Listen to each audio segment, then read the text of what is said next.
Ashaamar kafuunee akkam jirtu kabajamtoota daawwattoota Warannii miidiyaa kun qophii keenya gongommii karaa Warannii miidiyaa isiniif dhiyaatudha. Qophii gongommii keenya irratti Oromoon ofiisaatti maal gongoma walitti maal gongoma akka biyya keenyaatti guyyaa har'aa maaltu gongomama wal kan jedhu qabadhee isiniif dhiyaadheen jira. Qophii kana qopheessuun hanga xumuraatti waliin kan turu Allalisaa Dhabaati. Maarra isinis daawwattoonni Warannii miidiyaa hanga xumura qophii kottina waliin turaan immoo affeerraa kooti. Egaa qophii gongommii keessatti taatee biyya keenya keessatti qaamota mootummaatiin dhiibbaa uummata irratti ga'u qabadheen bakka tokkotti qophii gongommiitiin karaa Warannii miidiyaa isiniif dhiyeessa. Maarra isinis miidiyaa kana like subscribe gochuun dagatina yaadaaf qeeqa qabdan komentii jalatti barreessuu ni dandeessu. Egaa qabxii tokkoffaa yookaan gongommiin koo tokkoffaa keessumaa biyya keenya keessatti taatee raawwatamu guyyaa guyyaatiin wanta haaraa akka ta'e waan nama gaafachiisu jechuudha. Egaa qabxii tokkoffaa yookaan gongommiin koo tokkoffaa jechuudha. Guyyaa boruu walgahii ariifachiisa yookaan paarlaamaa manni maree guyyaa boruu walgahii ariifachiisaa ni ta'a jechuudha. Kana keessatti keessumaa kallattiitiin muummee ministeera Itoophiyaa waltajjii sana gaggeessuu akka danda'anii fi gaaffii miseensota irraa ka'aniif deebisuu akka danda'an guyyaa boruu ifa ta'eeti jira yookaan immoo dubbatameeti jira. Kanaaf walgahiin ariifachiisaa guyyaa boruu manni maree ministeerotaa ni ta'u yookaan immoo paarlaamaan guyyaa boruu ni ta'a jechuudha. Keessumaa gidduu kana Eertiraa dabalatee Masirii dabalatee Itoophiyaa irratti lolli cimaan banamuuf akka jirullee irratti dubbatamaa turuun ni yaadatama. Keessumaa gara darbee guyyaa kaleessaa Sudaan Sudaan keessatti loltoota 50,000 ol gara Eertiraa galanii leenjii fudhachuuf akka jiran guyyaa kaleessaa dubbatamee turuun ni yaadatama yookaan dubbannee turuun ni yaadatama. Kana irratti xiyyeeffatee keessumaa waa'een hidha galaanaa kun gara deddeebiin Itoophiyaaf qorumsa guddaa akka ta'ee fi yeroo ammaatti illee yookaan immoo hanga ammaatti furmaata argachuu akka hin dandeenye beekamaadha jechuudha. Kana irratti xiyyeeffatee guyyaa boruu sababii garaagaraa keessumaa Eertiraa dabalatee akkasumas Tigraay keessatti keessumaa erga Isaayyaas Afwerqii fi warri Dabrasoon Gabrmikaa'el kun walii galanii erga boorder gidduu isaaniitii bahee booddee immoo muummee ministeera Itoophiyaaf qorumsa cimaa mudachaa akka jiru argamaati jira jechuudha. Kana xiyyeeffatee walgahiin guyyaa boruu ariifachiisti paarlaamaa yookaan immoo manni maree guyyaa boruu ni ta'a jechuudha. Kanaaf oolmaan mana maree guyyaa boruu maal akka ta'e qabannee yeroo isaatti isiniif dhiyaanna jechuudha. Isatti aanutti yeroo darbu waa'ee ashaaraa magariisaa kunis Itoophiyaa keessatti jalqabameeti jira jechuudha. Guyyaa kaleessaa irraa kaasee kanaaf bakkoota garaagaraatti keessumaa humnaan qabanii ashaaraan akka dhaabatu jedhanii yeroo isaanii warra faarsee bultoota kan dabalatee akkasumas immoo gama poolisoota dabalatee bakkeewwan garaagaraatti qorumsiinyaan dargaggoota mudachaa akka jiru argamaata jira jechuudha. Dargaggoota irra darbee hanga manguddoota dhiitanii kabalanii giddiin dhaabaa jedhanii kanatti argamaata jira. Kun waan gaariidha. Ashaaraa magariisaa biyya keessatti dhaabachuu yookaan immoo biqiltuun dhaabachuun kun waanuma gaariidha. Garuu bakkeewwan garaagaraatti keessumaa waraana adda bilisummaa Oromoo jira yeroo lola gaggeessan bakkeewwan garaagaraa keessatti waraana adda bilisummaa Oromootu bakka sana qubatee jira jedhanii kanarra dhaaban torbee lama booddee hangubu mootummaa madhammaa hangoorra jirudha. Kanaaf ashaaraa magariisaa dhaabachuun kun waan gaarii ta'e torbee lama booddee ashaaraa magariisaa inuma gubata yookaan immoo biqiltuun irra dhaabame torbee lama booddee ni gubata taanaan maal fayyada? Kanaaf rakkoon ammas biyya keenya keessatti mudachaa jiru keessumaa uummata mudachaa jiru kun furmaata argachuu hin dandeenye jechuudha. Kanaaf ashaaraa magariisaa jedhanii sababii godhanii ofii isaanii mana jala dhaabanii ol deebi'u kan rakkatu kan dhiphatu kan bosona keessa kan gadi bu'ee biqiltuu sana dhaabu uummata takka ture immoo isinitu biqiltuu kan akkas godhe isinitu immoo haala mijeessee fedhanii warruma uummata laga jiru yookaan immoo warruma baadiyyaa jiru kana gadi baasanii ajjeesu. Kanaaf har'a biqiltuun dhaabama torbee lama booddee biqiltuu sana waraana adda bilisummaa Oromoo keessa jira jedhanii gubu. Amma immoo isarra darbee kan Oromiyaa keessaa fi iddoo kana immoo faannoon bakkeewwan garaagaraa keessatti bosona keessa dahoo godhatee humna keenya ajjeesaa jira kan jedhu gama mootummaatiin ibsi bahaati jira. Kanaaf bosonni naannoo Amaaraa keessa jiru gubachuu qabaa kan jedhu dubbatamaati jira. Faannoon naannoo Amaaraa keessa miti Oromiyaa keessas bakkeewwan garaagaraatti uummata Oromoo rakkisaa jirti. Kanaaf ashaaraa magariisaa dhaabachuu waan gaarii yookaan immoo haala qilleensa biyya sanaaf gaarii ta'us torbee lama booddeen gubata taanaan bu'aa maalii qaba? Gubachuu irra darbee immoo kan itti rakkatu, kan itti dhiitamu, kan itti kabalamu uummata Oromooti jechuudha. Keessumaa immoo warreen baadiyyaa jiran. Kanaaf rakkoon ammas jiru biqiltuu dhaabuu irra darbee kan dhiitaman kan kabalaman hafee torbee lama booddeen biqiltuu gubatuuf yookaan immoo itti dhiitaman itti kabalamaniif uummanni akkasitti dhiphina guddaa argaatii jira jechuudha. Kanaaf wanti rakkisaan ammas biyya keenya keessatti raawwatamaa jiru daran hammaachaa dhufeera jechuudha. Kanaaf naannoo Tigraay keessatti keessumaa Eertiraa fi Tigraay kun erga walii galanii immoo keessumaa immoo lolli cimaan guyyaa waraanni gara maqalee imalaa akka jiru galgala kammoo odeeffannoon haaraan bahaati jira jechuudha. Kanaaf loltoonni keessumaa muummee ministeera Itoophiyaatiin deeggaramanii garuu poolisii federaalaa makalaakaa ta'uu haa baatan malee loltoonni keessumaa Affaar keessatti leenji'aa turan warreeni deeggartoonni obbo Geetaachoo Raddaa yookaan bulchaa yeroo Tigraay duraanii kan ture egaa obbo Geetaachoo Raddaa amma immoo wal dhabdeen achi keessatti ta'aa jiru keessuma gareen Dr. Gabrsoon Gabra Mikaa'elii fi warri Geetaachoo Raddaa keessuma boordii filannoo biyyaalessaa erga aangoorraa warra Gabrsoon kana haqee booddee immoo qorumsi guddaan Tigraay keessatti mudachaa jira keessuma uummanni Tigraay sodaa guddaa argaati jira jechuudha. Kanaaf galgala kana loltoonni birgeedii 4 ol warreen Geetaachoo Raddaatiin dhufuufan deeggarsa muummee ministeera Itoophiyaati warreen ta'anii gara Maqalee imalaati jiru jechuudha. Kanaaf wanti amma ta'uuf jiru keessumaa Tigraay yookaan Maqalee keessatti wanti adeemaa jiru kun uummata Tigraay yaaddoo keessa gashee akka jiru argamaati jira jechuudha. Kanaaf loltoonni birgeedii 4 jechuun loltoota 1000 lakkaa'amantu gara Maqalee imalaa jira jechuudha. Kanaaf yeroo darbe gama lamaaniinuu gama Dr. Gabrsooniitis loltoonni eebbifamanii turuun ni yaadatama yeroo dhiyooti asitti ammas warri Affaar keessatti warreen Geetaachoo Raddaatiin durfaman gara Maqalee imalaa jiru jechuudha galgala kana. Kanaaf guyyaa boru yookaan immoo guyyoota ta'an keessatti Tigraay keessatti maaltu mudachuuf akka jiru walumaan kan laallu ta'a jechuudha.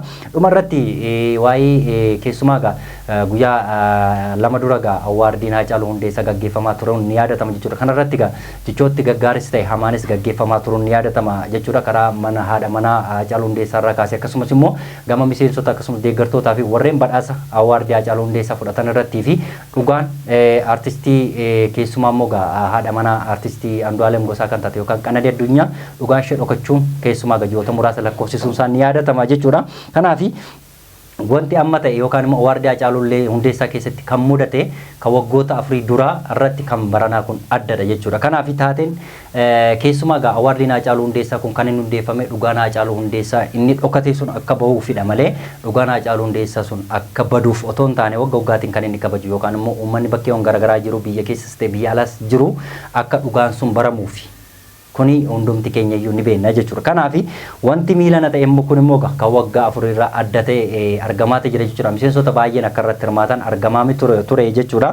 Badhaasni garaagaraas kennamaa turedha akkuma waggoota darbanii jechuudha. Kanarratti keessumaa qorumsi cimaan yeroo dhiyooteessitti keessumaa wal dhabdeen haadha manaa Andu'aalem Gosaa yookaan immoo du'aa Andu'aalem Gosaa sababeeffatee Andu'aalem Gosaa hidhamee turuunis ni yaadatama jechuudha. Garuu hidhamuusaas dhugaan haadha manaasaa yookaan immoo Qananii Addunyaa akka bahuuf ture jechuudha. Ji'oota muraasa erga hidhamee mirga wabiitiin gadhiifamee turuun ni yaadatama artistiin kuni. Kanaaf dhugaan ishee immoo hanga ammaatti bahamuu baatu yookaan baramuu baatu malee gama maatiitiinis ta'e gama namoota tokko tokkootii fi namoota dhugaa deeggaran hundumaatiin gungummiin cimaan dhagahamaati jira jechuudha. Kanaaf awwaardiin Haacaaluu Hundeessaa kuni akkuma dhugaan Haacaaluu hundeeffamu yookaan immoo dhugaan Haacaaluu akka bahuuf waggaatti kabajamuu fi akkasumas uummanni dhugaa isaa baree yookaan immoo kan ajjeese akka bahuuf waggaatti akka kabajamu kan ta'e kan Qananii Addunyaa kun dhugaan miilanaa yookaan immoo awwaardii kanarratti badhaasa artist Andu'aalem Gosaa argate kana dhugummaa isaatiin argachuu danda'a. Garuu achi keessatti warreen deeggartoota Andu'aalem Gosaa warreen ta'anii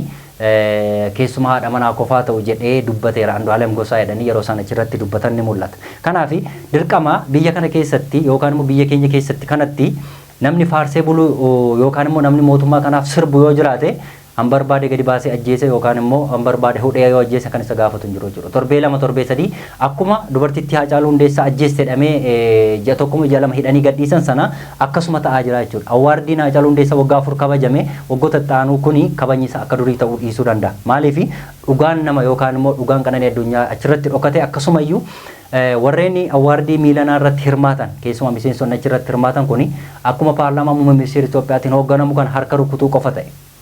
Achuma keessatti gaafa deeggaran artistii Andu'aalem Gosaa yookaan immoo badhaasa Andu'aalem Gosaa fudhate suni akkas jedhee dhugaan ishee akkas jedhee gaafa inni dubbatu harka rukutan. Harkuma rukutuu qofa jechuudha miseensonni bakka keessumaa warreen biyya keenya keessatti dubbatan. Kana keessaa namoota 1000 lakkaa'aman kana keessaa dhugaan intala kana yookaan immoo dhugaan Qananii Addunyaa haa bahu namni jedhu nam tokko akkamitti dhabame. Kanaaf rakkoo guddaan biyya keenya keessa jiru namni faarsee bulu yookaan immoo namni akka bataskaana kana namni gadi bahee itti sagadu mootummaa kanatti yoo jiraate torbee 2 mana hidhaa keessa namni turu hin jiru jechuudha. Kanaaf rakkoon ammas biyya keenya keessatti mudachaa jiru gama nama dhuunfaarra darbee gamuumti bakkeewwan garaagaraatti dhaabarra darbee amma namoota dhuunfaa keessatti gaggeeffamaa jiruu fi namni faarsee bultoonni mirkanaa'eera Itoophiyaa keessatti namni dhugaa qabu wareegamaa jira du'aa jira inni jedhamee waggoota muraasaaf keessumaa argamu ministeera Itoophiyaa aangoo qabatee dubbatamaa ture kuni miilana awwaardii Haacaaluu Hundeessaa irratti dhugaan jiru gadi baheera jechuudha. Kanaaf dhugaan dubartii kana haa ba'u jedhamee faawundeeshiniin Haacaaluu Hundeessaa erga badhaasa waggaa waggaatti gaggeessa ta'e dhugaan intala kanaa yookaan immoo dhugaan Qananii Addunyaa haa ba'u jedhee miseensota keessa nam tokko dubbachuun akkamitti dadhabe akkamitti namoonni deeggartoota artistii Andu'aalem Gosaa warreen ta'anii gadi bahanii dhugaan ishee yookaan immoo artistii Andu'aalem Gosaa rakkinarra tureera kanaa fi gaddarra waan jiruu fi badhaasa isaa fudhachuu hin danda'u jedhanii yeroo isaan dubbatan argamaa jira kanarratti harka rukutan kanaaf rakkoon achi keessa jiru harka rukutuu qofa malee dhugaan akka ba'uuf yookaan immoo biyya keenya keessatti namni nama ajjeese seeratti akka dhiyaatuuf namni hojjetu nam tokko hin jiru mootummaarraa kaasee jechuudha. Kanaaf maatiin illee dhugaan intala isaanii baruuf yookaan immoo nama mucaa isaanii ajjeese otoo shakkanii gama mootummaatiin seeratti otoo dhiyeessuuf jedhamaa jiruuti dhugaan mucaa isaanii dhabamee akkasitti rakkoo guddaaf gungummii guddaa kaasaatti jiru. Kan itti himatti immoo hin himatan immoo dhabaniiti jiru jechuudha. Kanaaf yeroo darbarraa kaasee BBCtti abbaanii Qananii Addunyaa yookaan addunyaan akka dubbachaa turetti dhugaan mucaa koo haqa jira yookaan immoo bakkee jira. Kanaaf immoo namatti himachuun nan dhabe yookaan immoo nama naaf birmatu yookaan nama naaf dubbatu nan dhabe jedhee dubbatee turedha jechuudha. Kanaaf rakkoon ammas jiru dhugaan mucaayoo kanaa yookaan immoo dhugaan Qananii Addunyaa kun bahuu hin dandeenye akka kanaatti. Kanaaf artistiin kun bahee amma diida jira yookaan immoo mana isaa jira jechuudha. Garuu isa kana sababii godhanii yookaan immoo rakkoon akkasii gaddarra jira jedhanii isa mana kaa'anii badhaasa immoo nama biraa bakka buusanii nama biraa fuudhanii jechuudha. Kanaaf akkamitti Itoophiyaa keessatti mirgi dubartoota otoo jiru intala kanaaf falmuun akkamitti dadhabame yookaan immoo dhugaa mucaa kanaa namni isaa ajjeesuuf fooqirras darbatamtee haa kuftuu dhiitamtee ofiisa of ajjeestee haa kuftuu garuu sababiin akkas jedhamee kan isheen hospitaalatti reef ishee achitti akkasitti akkas ta'ee qoratamee turuun ni yaadatama. Kana keessatti dhugaan jiru kana jedhamee uummataaf ifa bahuu akkamitti dadhabe waan uummata haafu maatii isheef yookaan immoo faamilii ishee guddiseef akkamitti kana jedhamee dhugaan jiru maaf dubbatamuu dadhabe. Kanaaf awwaardiin Haacaaluu Hundeessaa nama dhugaaf falmaa ture yookaan immoo nama dhugaaf dubbachaa ture artistii Haacaaluu Hundeessaa jedhu. Kanaaf uummanni akka yaadatuuf yookaan immoo waggaatti biyya alaas ta'e biyya keessattis awwaardiin isaaf hundeeffame yookaan immoo baajin namni kun bahee badhaasa namoota sirbitoota shubbistootaa fi akkasumas namoota fiilmii hojjetan hundaa badhaasni garaagaraa gaggeeffamaa tureera jechuudha. Kanarratti kanaaf dhugaan jiru yookaan immoo dhugaan Qananii Addunyaa miilan awwaardii Haacaaluu Hundeessaa irratti baha jedhamee otoo yaadamuuti. Dhugaanii Qananii Addunyaa miilana awwaardii Haacaaluu Hundeessaa irratti dhokatee yookaan immoo harka rukutuutiin darbamee jechuudha. Kanaaf gama hundumaatis ta'ee gama faamiliitiin kan itti dubbatan dhabaniiti rakkoon achi keessa jiru mudate yookaan immoo dhugaan ishee bahuu dide malee dhugaan mucayyoo kanaa miilana bahaa ture awwaardii Haacaaluu Hundeessaa irratti. Kanaaf rakkoon gama mootummaa qofa otoo hin taane gama faawundeeshinii Haacaaluu Hundeessaa warreen faawundeeshinii kana hundeessanii rakkoon mudachaa akka ture argamaa jira. Keessumaa badhaasa Andu'aalem Gosaa irratti keessumaa koreen rakkina guddaa keessa akka ture immoo dhagahamaa turuun ni yaadatama guyyoota lamaatti asitti mochuudha. Kanaaf dhaadannoon gaggeeffame kun dhugaa mucaa kana owwaaluuf kan tattaafamaa ture sun milkaa'eera jechuun ni danda'ama. Kanaaf garuu uummanni yoo uummatas ta'e keessumaa namoonni dhugaa deeggaranii fi maatiin Qananii Addunyaa rakkoo guddaaf akkasumas immoo dhugaa mucaa isaanii otoo beekanii kan itti maxxan dhabuun isaanii immoo gungummii cimaa kaaseetu jira. Maalumaafuu dhugaa mucayyoo kana Waaqayyo haa barbaadu. Egaa kabajamtoota daawwattoota Horn Miidiyaa qophiin gungummii keenya guyyaarraa kanan gammaatti daawwatatu ture. Qophii kana qopheessuun si waliin kan ture Allalisaa Dhaabaati. Qophii gungummii biraanan goolitti deemnutti immoo qophiilee Horn Miidiyaaf waliin turtii gaarii qabaadha.